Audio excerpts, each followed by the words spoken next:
നമസ്കാരം. തലശ്ശേരി ജികെയുടെ പുതിയൊരു എപ്പിസോഡിലേക്ക് എല്ലാവർക്കും സ്വാഗതം. ഇന്നത്തെ ടോപ്പിക്ക് കേരള നവോത്ഥാനം സീരീസ് ആണ്. അതില് സാമൂഹ്യ പരിഷ്കർത്താവ്, പണ്ഡിതൻ, അധ്യാപകൻ, പത്രാധിപർ, സ്വതന്ത്ര സമര സേനാനി, സമുദായ പരിഷ്കർത്താവ് എന്നീ നിലകളിലെല്ലാം തിളങ്ങിയ വ്യക്തിയാണ് വാഗ്ഭടാനന്ദൻ. ആ വാഗ്ഭടാനന്ദനെ കുറിച്ചാണ് ഇന്നത്തെ വീഡിയോയിൽ ഉൾപ്പെടുത്തിയിരിക്കുന്നത്. അപ്പൊ നമുക്ക് നേരെ വീഡിയോയിലോട്ട് പോകാം. 1885 ഏപ്രിൽ 27-ന് കണ്ണൂർ ജില്ലയിലെ പാട്യം ഗ്രാമത്തിലാണ് വാഗ്ഭടാനന്ദൻ ജനിച്ചത്. ജന്മഗൃഹം വയലേരി വീട്. പിതാവ് കോരൻ ഗുരുക്കൾ, മാതാവ് വയലേരി ചീരുവമ്മ. വാഗ്ഭടാനന്ദന്റെ യഥാർത്ഥ നാമം വയലേരി കുഞ്ഞിക്കണ്ണൻ. വാഗ്ഭടാനന്ദൻ അന്തരിച്ച വർഷം 1939 ഒക്ടോബർ 29-നാണ്. വി കെ ഗുരുക്കൾ, അതായത് വയലേരി കുഞ്ഞിക്കണ്ണൻ ഗുരുക്കൾ എന്നറിയപ്പെട്ടത് വാഗ്ഭടാനന്ദനാണ്. കുഞ്ഞിക്കണ്ണന് വാഗ്ഭടാനന്ദൻ എന്ന നാമം നൽകിയത് ബ്രഹ്മാനന്ദ ശിവയോഗിയാണ്. സംവാദങ്ങളിൽ അസാമാന്യമായ ഭാഷാ വൈഭവം പ്രകടിപ്പിച്ച ഗുരുക്കൾക്ക് വാഗ്ഭടാനന്ദൻ എന്ന വിശേഷണം നൽകിയത് ബ്രഹ്മാനന്ദ ശിവയോഗിയാണ്. ബാലഗുരു എന്നറിയപ്പെട്ട നവോത്ഥാന നായകൻ കൂടിയാണ് വാഗ്ഭടാനന്ദൻ. വാഗ്ഭടാനന്ദന്റെ ഗുരു ശ്രീനാരായണ ഗുരുവാണ്. വാഗ്ഭടാനന്ദന്റെ ശിഷ്യന്മാർ സ്വാമി ആര്യഭട്ടൻ, സാമന്ത ഭദ്രൻ. കോഴിക്കോട് ജില്ലയിലെ കാരപ്പറമ്പ് എന്ന സ്ഥലത്ത് വാഗ്ഭടാനന്ദൻ ആരംഭിച്ച സംസ്കൃത വിദ്യാലയമാണ് തത്വപ്രകാശിക. 1906. രാജയോഗാനന്ദ കൗമുദി യോഗശാല 1911 സ്ഥാപിച്ചത് വാഗ്ഭടാനന്ദൻ. രാജയോഗാനന്ദ കൗമുദി യോഗശാല സ്ഥാപിച്ച സ്ഥലം കല്ലായി, കോഴിക്കോട്. വാഗ്ഭടാനന്ദൻ ശ്രീനാരായണ ഗുരുവിനെ കണ്ടുമുട്ടിയ വർഷം 1914 ആലുവ അദ്വൈതാശ്രമത്തിൽ വെച്ചു. ശിവയോഗ വിലാസം വാരിക കോഴിക്കോട് നിന്ന് ആരംഭിച്ച വർഷം 1914. വാഗ്ഭടാനന്ദന്റെ മുഖ്യ ലക്ഷ്യം എന്ന് പറയുന്നത് മതപരിഷ്കരണമായിരുന്നു. ഐക്യനാണയ സംഘം എന്ന പേരിൽ ഒരു ബാങ്കും വാഗ്ഭടാനന്ദന്റെ നേതൃത്വത്തിൽ രൂപം കൊണ്ടിരുന്നു. വാഗ്ഭടാനന്ദൻ തന്റെ സാമൂഹ്യ പ്രവർത്തനങ്ങൾക്ക് മാതൃകയായി തിരഞ്ഞെടുത്ത വ്യക്തി രാജാറാം മോഹൻ റോയാണ്. ആത്മവിദ്യ എന്ന ദാർശനിക പ്രബന്ധത്തിന്റെ മുഖവുരയിൽ രാജാറാം മോഹൻ റോയെ നവഭാരത പിതാവായി വിശേഷിപ്പിച്ചു. വാഗ്ഭടാനന്ദൻ പ്രചരിപ്പിച്ച ആരാധന രീതി നിർഗുണോപാസന. വാഗ്ഭടാനന്ദൻ വിശ്വസിച്ചിരുന്ന ദർശനം അദ്വൈത ദർശനം.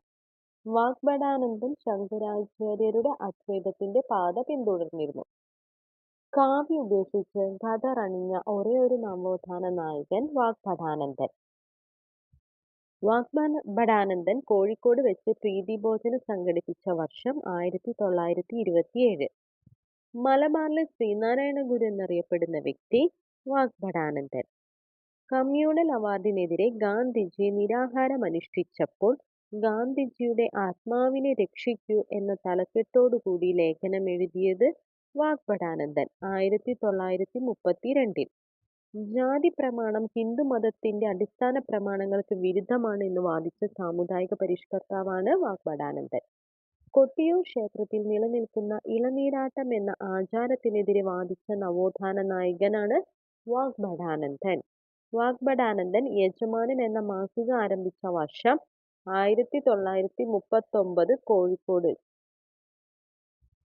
ശ്രീനാരായണ ഗുരു പ്രതിഷ്ഠ നടത്തിയ കോഴിക്കോട് ശ്രീകണ്ഠേശ്വരം ക്ഷേത്രത്തിൽ നാരായണീയത്തെക്കുറിച്ചുള്ള 16 തിങ്കളാഴ്ച നീണ്ടുനിന്ന പ്രസംഗ പരമ്പര തീരും മുമ്പേ രോഗബാധിതനായി കിടപ്പിലായി.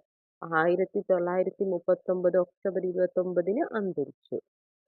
സുകുമാർ അഴീക്കോടിന്റെ തത്വമസി എന്ന കൃതിയിൽ പരാമർശിക്കുന്ന നവോത്ഥാന നായകനാണ് വാഗ്ഭടാനന്ദൻ. ഊരാളുങ്കൽ കൂലിവേലക്കാരുടെ പരസ്പര സഹായ സംഘം എന്ന പേരിൽ കർഷക സംഘം സ്ഥാപിച്ചത് ഈ സംഘടന പിൽക്കാലത്ത് ഊരാളുങ്കൽ ലേബർ കോൺട്രാക്ട് കോഓപ്പറേറ്റീവ് സൊസൈറ്റിയായി മാറി. ഇന്ത്യയിലെ ഏറ്റവും വലിയ labour contract society Uralungal labour cooperative society ULCCS. Uralungal labour contract cooperative സൊസൈറ്റിയുടെ പ്രഥമ വാഗ്ഭടാനന്ദ പുരസ്കാരത്തിന് അർഹനായത് MT Vasudevan Nair. Uralungal labour contract cooperative സൊസൈറ്റിയുടെ നേതൃത്വത്തിൽ ആരംഭിച്ച ഇന്ത്യയിലെ ആദ്യ cyber park UL cyber park. UL cyber പാർക്കിന്റെ ആസ്ഥാനം Nellikode, Kozhikode. UL cyber park ഔപചാരികമായി ഉദ്ഘാടനം ചെയ്തത് പ്രണവ് മുഖർജി 2016 ഫെബ്രുവരി 27. വാഗ്ഭടാനന്ദൻ ഗുരുവായൂർ സത്യാഗ്രഹികളെ അഭിസംബോധന ചെയ്ത വർഷം 1932. ആത്മവിദ്യാ സംഘം. വാഗ്ഭടാനന്ദൻ ആത്മവിദ്യാ സംഘം ആരംഭിച്ച വർഷം 1917. ആത്മവിദ്യാ സംഘത്തിന്റെ പ്രധാന പ്രവർത്തന മേഖല മലബാർ. ആത്മവിദ്യാ സംഘത്തിന്റെ ആശയങ്ങളെ കുറിച്ച് വിവരിക്കുന്ന കവിത സ്വതന്ത്ര ചിന്താമണി 1921. സ്വതന്ത്ര ചിന്താമണി എന്ന കവിതയുടെ രചയിതാവ് വാഗ്ഭടാനന്ദൻ. ആത്മവിദ്യാ സംഘത്തിന്റെ മുഖപത്രം അഭിനവ കേരളം. 1921 കോഴിക്കോട് നിന്നും പ്രസിദ്ധീകരണം ആരംഭിച്ച വാരിക അഭിനവ കേരളം. അഭിനവ കേരളത്തിന്റെ മുദ്രാവാക്യം ഉണരുവിൻ അഖിലേശനെ സ്മരിപ്പിൻ, ക്ഷണമെഴുന്നേൽപ്പിൻ അനീതിയോടെ എതിർപ്പിൻ. ഈ വരികൾ അഭിനവ കേരളത്തിലും ആത്മവിദ്യാ കാഹളത്തിലും അച്ചടിച്ചു വന്നിട്ടുണ്ട്. ആത്മവിദ്യാ സംഘത്തിന്റെ പ്രവർത്തനങ്ങളും സന്ദേശങ്ങളും പ്രചരിപ്പിച്ച വാരിക ആത്മവിദ്യാ കാഹളം 1929.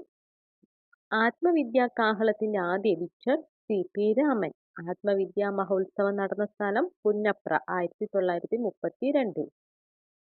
വാഗ്ഭടാനന്ദന്റെ പ്രധാന മാസികകളാണ് ശിവയോഗ വിലാസം 1914, അഭിനവ കേരളം 1921, ആത്മവിദ്യാ കാഹളം 1929, യജമാനൻ 1939. പ്രധാന പുസ്തകങ്ങൾ ആത്മവിദ്യ, അധ്യാത്മയുദ്ധം, പ്രാർത്ഥനാഞ്ജലി, ഗാന്ധിജിയും ശാസ്ത്രവ്യാഖ്യാനവും, ഈശ്വര വിചാരം, ആത്മവിദ്യാലേഖമാല, കൊട്ടിയൂർ ഉത്സവപ്പാട്ട്, ബ്രഹ്മസങ്കീർത്തനം. നിങ്ങളുള്ളപ്പോഴും അധർമ്മമുള്ളപ്പോഴും അന്തം പൊരുതൂ എന്ന് പറഞ്ഞ നവോത്ഥാന നായകൻ കൂടിയാണ് വാഗ്ഭടാനന്ദൻ. വാഗ്ഭടാനന്ദന്റെ പേരിൽ ഒരു അവിഹിത കുട്ടി, വാഗ്ഭടാനന്ദന്റെ പേരിൽ ഒരു ജാരസന്തതി എന്ന പുസ്തകം രചിച്ചത് PVK നെടുങ്ങാടിയാണ്. വാഗ്ഭടാനന്ദനെ കുറിച്ചുള്ള ഈ ഷോർട്ട് നോട്ട്സ് നിങ്ങൾക്ക് ഇഷ്ടമായാൽ ലൈക്ക് ചെയ്യാനും ഷെയർ ചെയ്യാനും സബ്സ്ക്രൈബ് ചെയ്യാനും മറക്കല്ലേ. അതുപോലെ നിങ്ങളുടെ വിലയേറിയ അഭിപ്രായങ്ങളും നിർദ്ദേശങ്ങളും കമന്റ് രൂപത്തിൽ രേഖപ്പെടുത്തുക. Thank you.